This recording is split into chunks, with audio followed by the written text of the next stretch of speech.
hija li nrikonoxxu li t-talenti li aħna għandna kull wieħed waħda minna mhumiex tagħna, imma ġejjin mill-Ispirtu Santu kif jgħidilna San Pawl fl-ewwel ittra tiegħu il-Korintin kapitlu 12.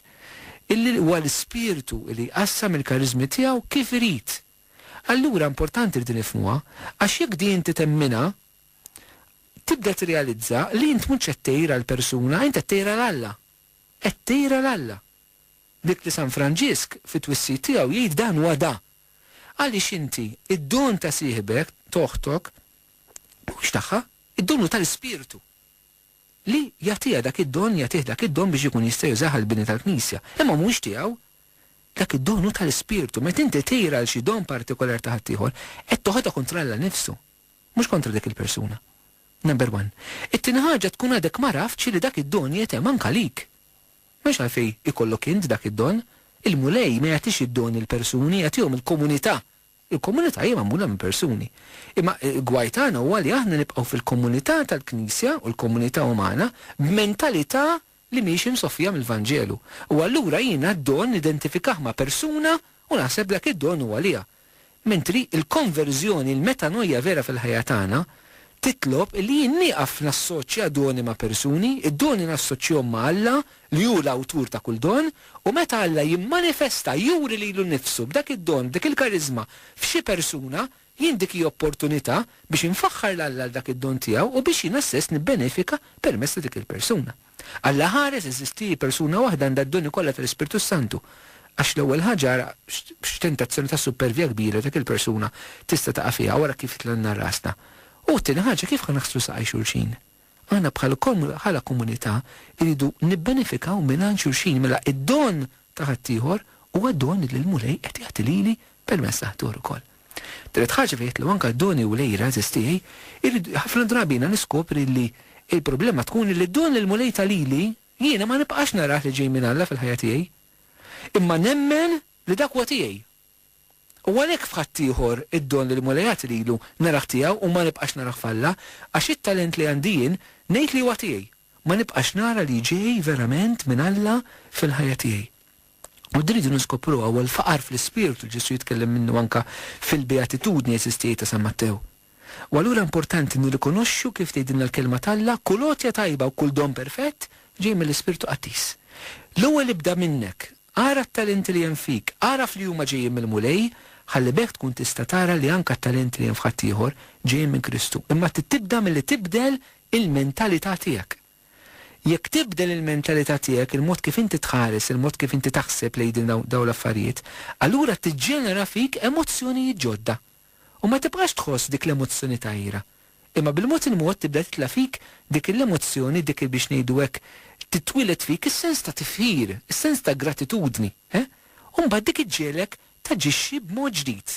Tagħmel emejjel ġodda, mhux emejjel ta' kompetizzjoni mal-persuna qed tgħidha liha, imma jsiru emejjel ta' kollaborazzjoni.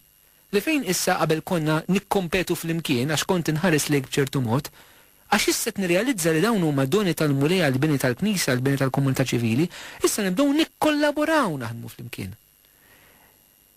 Dan huwa ideali li fid-dinja diffiċli tgħixu assistih. U anke fil-Knisja diffiċli tgħixu, jekk ma ngħadux minn konverżjoni. Ma naħsbux li ideoli huwa l-qawwa tal-Ispirtu li jaħdem fina l-istess wieħed. Ma nistgħux inġeldu donix huwa l-istess Spirtu li qed jaħdem fina eżistih. U la importanti nqogħdu attenti għaliex blejra x-xitan jifret u jkisser u joqtol. Ftakru li Ġesu il-Lut kienet lejra li waslithom biex qatluh San Mattew jagħmilha ċara. Lejra waslithom li jagħtu l-Kristu għall-mewt.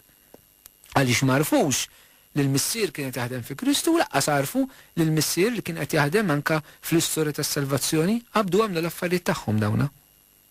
Allura importanti eżisti mill-lat spiritwali ikun dan il-faqar. Il-faqar interjuri li narfu li għandna ġej minn mulej ma nagħmlu xejtana u nibqgħu f'dispożizzjoni sabiex inkunu għaddejja. Hekk mod konkret ukoll apparti dell-aspett spiritwali ħaġa li għandna nifqu nagħmlu eżisti sabiex infiqu noħorġu mill-lejra hija li ma noqogħdux inqabblu ma' nfusna ma' ħaddieħor. Il-mulej jagħti doni differenti, il-persuni differenti skont il-missjoni li jagħtihom. M'hemmx doni jikbar u doni jiżgħar, teżisti biss l-imħabba talla li turi li l-anfisha b'modi differenti fina. U għallan importanti ma noqodux tqabbilx lilek innifsek ma' ħaddieħor għax kun qed tinsulta l-Alla. Li lilek meta ħalqek fi xbija tiegħu u ta' gdon partikolari. Ħaġa oħra li nistgħu nagħmlu biex noħorġu mill-lejra illi nifqu nowdnu fuq nfusna. Għax ħafna drabi jiġrilek li meta toqgħod towden fuqek innifsek, allura toqgħod toħloq immaġni tiegħek innifsek, toqgħod tedabek innifsek, trid tkabbar lilek innifsek, allura tkun aħjar minn ħaddieħor u tispiċċa tira l-ħaddieħor. Għax medi bik innifsek. Persuni li għaw flejra ikunu persuni ħafna drabi li jispiċċaw jedew bihom infushom, jaħsbu li huma iż-żokra tad-dinja.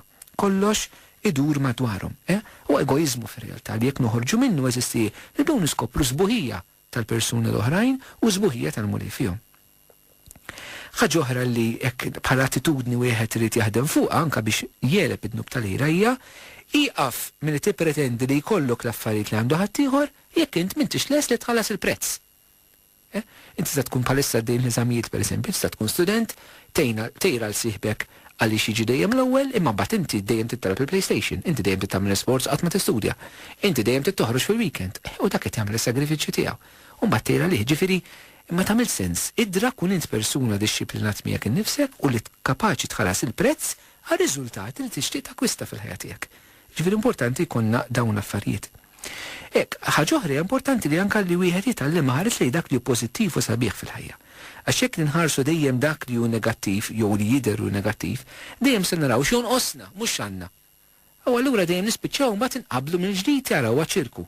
Nerġu nqabblu mill-ġdid li nfusna ma' affarijiet oħrajn. Fejn ħannu nsemmi affarijiet banali ta' fejn fien banali ma jista' jkun taf naħsara, jiena dejjem nara xi jonqosni fid-dar, mhux għandi, dejjem xi jonqosni fid-dar.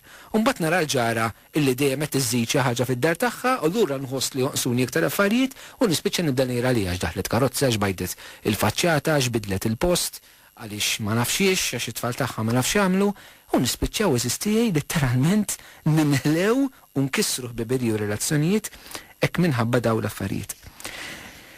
Importanti eżistijaj illi aħna nduru ħafna lejn mulej Ġesu, għaliex lejra tista' tkisser relazzjonijiet sħaħ.